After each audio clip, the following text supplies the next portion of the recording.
I'm Ashley Hom with the Forest Service. I'm a hydrologist. I do have a bit of a cough. I've had it for 18 years, so I don't think it's contagious. So I'm sorry if I'm coughing a bit. But yeah, so luckily Brandon went before me because he presented so well of basically what I'm also going to be sharing, which is all things beavers. So I'm going to talk a little bit about a project. Don't boo me out of the room, but it's not technically sage grouse habitat. But all the principles that I'm sharing can certainly be used in Gunnison sage grouse habitat, like we heard from Brandon. So I'm going to talk a little about our Taylor Park wetland project that we initiated last year. And I've kind of been joking, it's just like wet meadows, just a little wetter. Because traditionally wet meadows work here in Gunnison has largely been in ephemeral and intermittent streams. And now we're really working in these perennial streams where we can have beavers.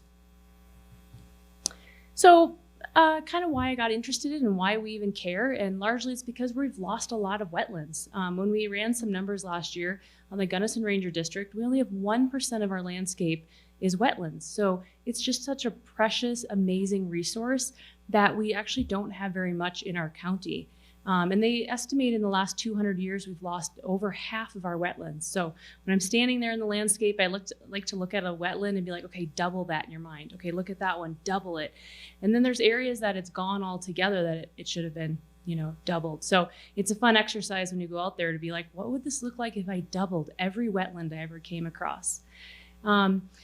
And then also that's really important is that 70 to 90% of all species in North America, including humans, rely on wetlands. So wetlands represent only 1% of our landscape, and yet they support up to 90% of our biodiversity. And so who needs wetlands?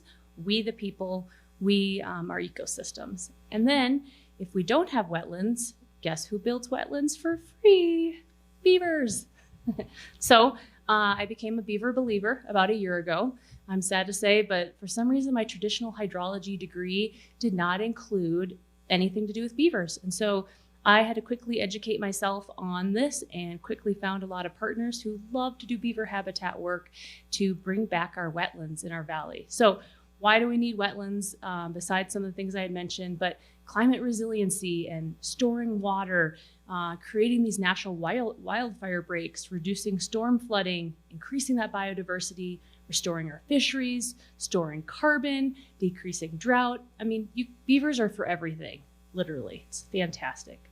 So if you were to fly about 30 to 40 miles north of here, you would be north and slightly east, you'd be in Taylor Park.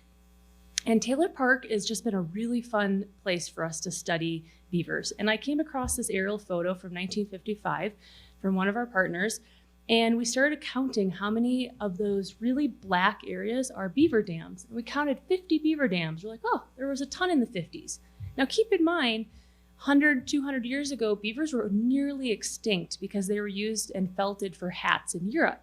So people would come and trap beavers at the turn of the century, and they think the beavers that they only had 2% or 3% of beavers were left on the continent of North America. Well, by 1955, despite Dale grazing, they were still doing really well with a ton of cattle.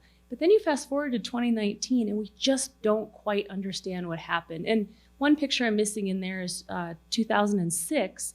We actually have almost the same amount, if not a few more beaver dams since 1955. So something happened from 2006 to 2019, is that 12, 13 years? Something happened to the beavers. And this has been a really interesting question for us. And you can see on this photo on the right, when you don't have those beaver dams, you're not getting your water to come up and reconnect with your floodplain. You're getting just an incised channel. And what we've seen in Lottis Creek is what we would have seen in 1950s and through the early 2000s was really lush riparian. Fast forward to today, we're seeing that lush riparian transition into sagebrush. So, as a land manager, when we get into these sticky situations, we're like, oh, what do? We have an issue. We go to partners, and we have so many fantastic partners in this valley. And Matt Vasquez was our wildlife biologist, and now he's our forest wildlife program manager. He really forged the way of what it looks like for the Forest Service to partner.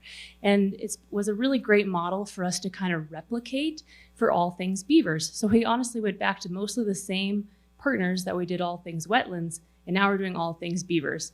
Sometimes I joke Gunnison is like a stack of cards of about 30 people, and you can pass out 10 for that project, and then you can reshuffle them because we just reshuffle, and I see lots of faces that I see in all kinds of different meetings. It's fantastic, but it's such a cool partnership. I've never been in another community that has such strong partnerships and that help us land managers figure out these really difficult issues about land management.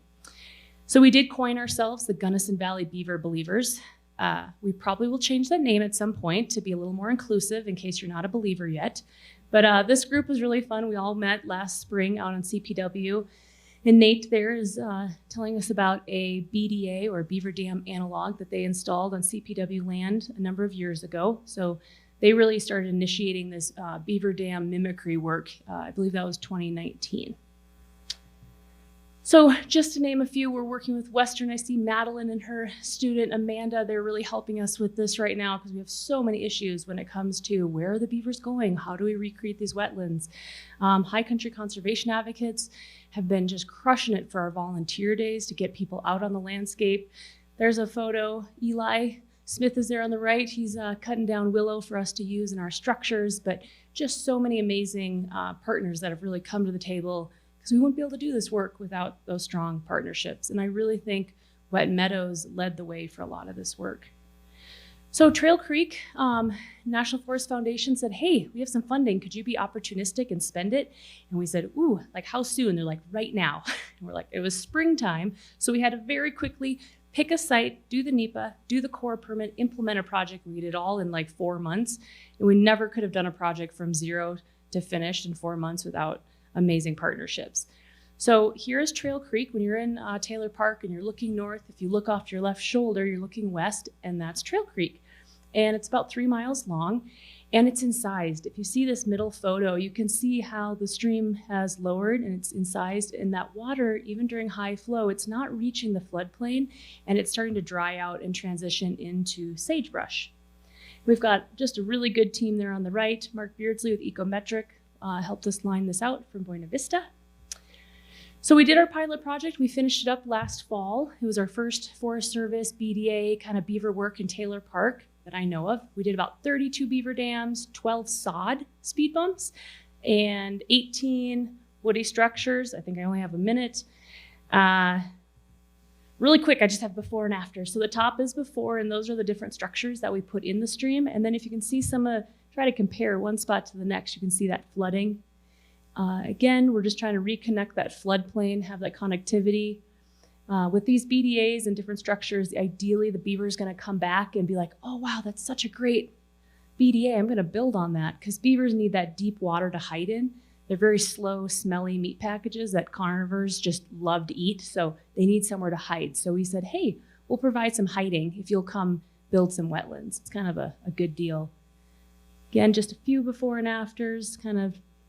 You can see, and luckily this area hadn't completely unraveled at all. It only just started to really dry out in the last couple of years. So hopefully we can bring back, beavers were there about 12 years ago from what we can see from aerial photos. So hopefully they'll come back, and we do plan on doing this work next year. And well, we identified 57 years worth of work in Taylor Park at the current rate. So we are really hoping beavers come and reduce our workload. And if anyone wants to volunteer, we're going to do lots of projects this summer. If you go to HICA's website, you can volunteer, and we'd love to see you in the field. Thanks.